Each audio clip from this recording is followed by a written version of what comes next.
Hello and welcome to Secrets of Organ Playing podcast.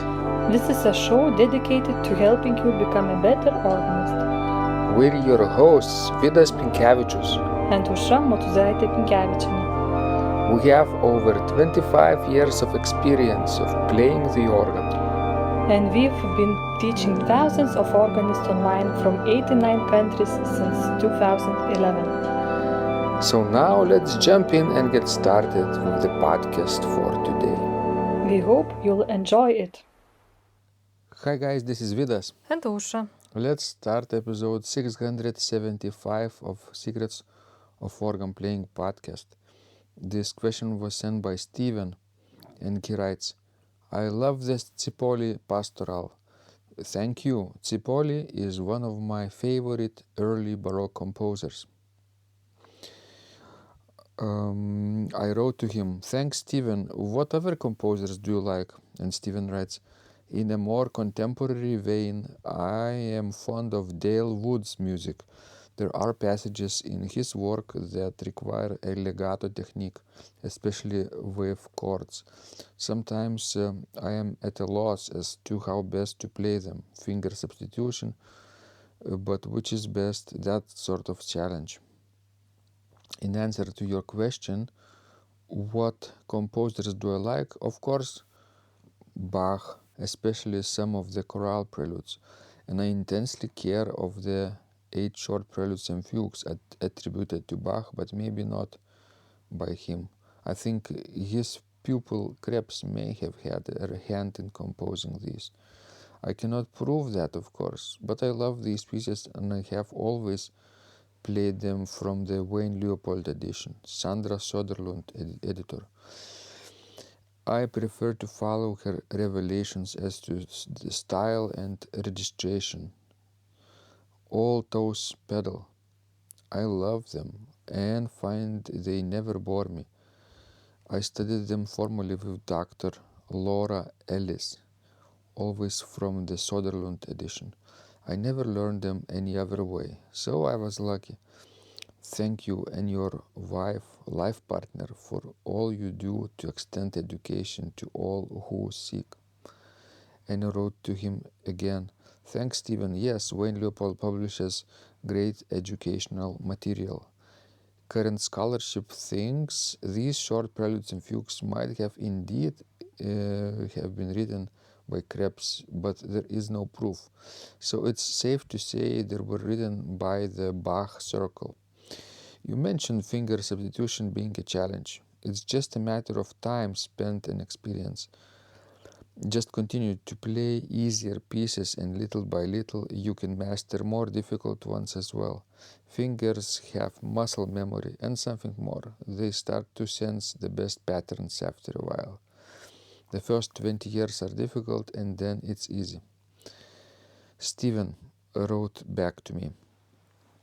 I just found a piece I had enjoyed and practiced several years ago. Would like to share it with you. I enjoy and care a lot for Marcel Dupre's work. This is one of the 79 chorales, opus 28, he wrote for teaching purposes. I'm guessing that you know them. Number 28, The Son of God is Come. Very short and beautiful. And I wanted to share a guiding principle in my organ study, which I think is in agreement with yours. It is only through playing a lot of easier pieces and being able to consolidate our progress at a manageable standard that we can go on to greater things. I want to play easier pieces well rather than difficult pieces badly. I find that Cipolli can present some challenges. Having the fingering at hand, thanks to you, makes the task of learning it so much easier. Dupre marked all the fingering and pedaling in the chorales. Happy holidays, all of them. So also this was a long message from Stevens, and primarily he loves Cipolli Pastorale. Yes, and so what else can I add to this? What is your take about learning difficult things badly or easier things to to the best of your ability? I think I would take a middle ground. I wouldn't practice just, easy and short things. Maybe you could, work on a few of those and also at the same time learn something harder and longer. And why is that you feel like this way? That way I think you would be well balanced, because if you will only learn small things, you might never, go to the longer pieces. Next level. Yes. I might agree with you here because you have to constantly challenge yourself. Not too much, but also not too little. And this middle ground, playing variety of repertoire, adds a little bit more possibility for your muscles and brain to work together. Yes, because I don't think that the length of the piece always determines its difficulty level. You might have, quite a long piece, but not as hard as maybe a short and really difficult miniature. But you always need to have short pieces and long pieces, because they develop different skills that you need. Because when you are playing, the long piece, it develops your concentration, which is very important for organist and any musician. I find just yesterday, for example, I had this thought in my head that I can sight read easier things than I can improvise. I can improvise more difficult things like partitas and even fugues, but I could not sight read during a recital partitas and fugues. Why is that? Because we are more difficult, probably. But why And can challenging. Yes, but why can I play from my spontaneously, not written on the page, but spontaneously in my mind, difficult things, while reading the score I am slower, not really slow. I can still play, sight reading pretty well, most probably better than most people, but comparing to what I can do without sheet, it's less advanced. Well, because when you are improvising, you are composing your own music. You are the master of your mind.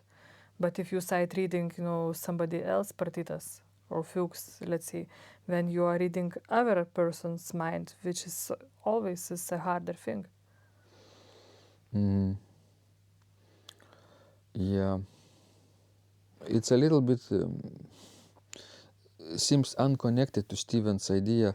It's what Dupré wrote, right? That only through playing a lot of easier pieces and being able to consolidate our progress at a manageable standard, that we can go on to greater things. So I guess in my case, sight reading easier pieces and then gradually including more difficult stuff, probably I will be able to improve my sight reading as well I think so too. over time. Yes, and what I also think is really important to know, that you wouldn't stay at each stage for too long, for example, that you wouldn't become, just organist who plays short, easy pieces forever. You really need, to find that spot or that time when you need to jump to another level.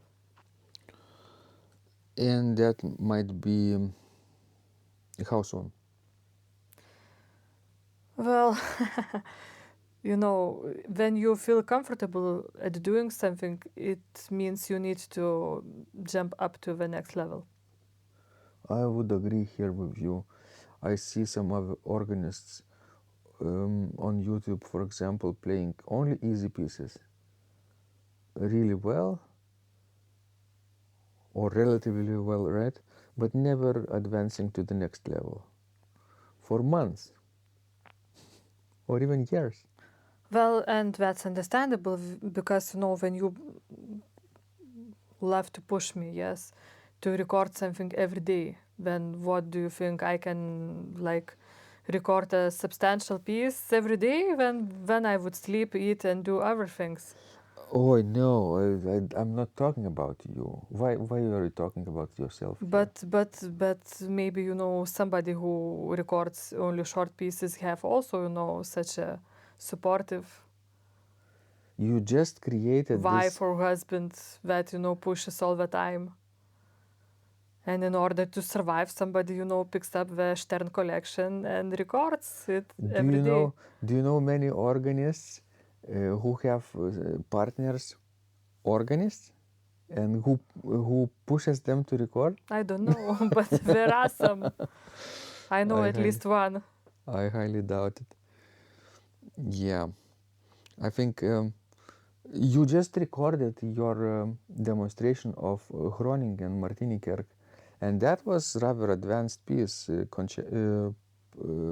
Chacona and Prelude, right? Quite a virtuosic piece. Well, Chacona is pretty easy, actually. Of course, you have to understand the style of it.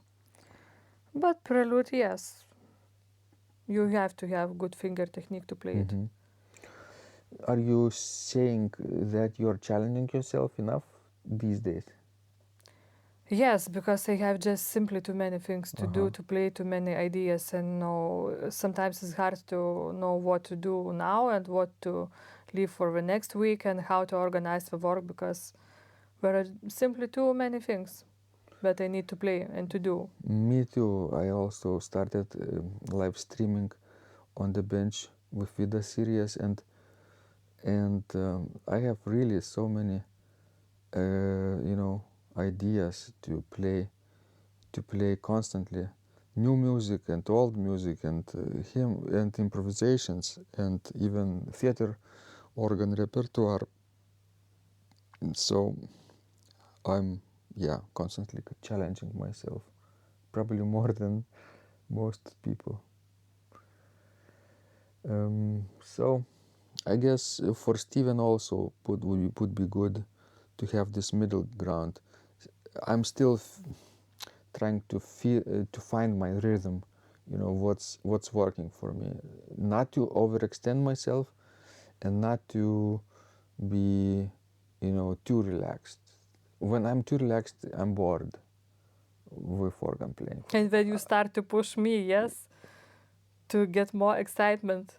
No, and then I plan next thing and next thing and next thing, and then it's too much and I quit. Yes, that's what you often do. I realized, when I told you to play some more difficult repertoire, like for example that beautiful A major trio by J.S. Bach, Line God, suddenly you jumped to Wurlitzer and started to play jazz. Or when James Flores and I decided to master Carol on the Westminster by Louis Vierne together by Valentine's Day. At first I was so energetic and enthusiastic about it, but now I'm not so sure that. Yes, you will never be able to do it because you don't practice, because you did so many other pieces in that time instead of practicing Vierne. So Maybe, I knew right away that you will not finish it. Really, but I will finish it by the summer, for sure. Yes, that you might do. Can you believe it? Yes. Okay, so guys, let's practice intelligently. Maybe smarter, not harder. That would be a good solution, right? Yes, don't repeat our mistakes. Or repeat them and then laugh at yourself also, like we are laughing at ourselves. All right, thank you guys for sending these questions. We love helping you grow. And remember, when you practice, Miracles happen. This podcast is supported by Total Organist, the most comprehensive organ training program online. It has hundreds of courses, coaching, and practice materials for every area of organ playing. Thousands of instructional videos and PDFs. You will not find more value anywhere else online.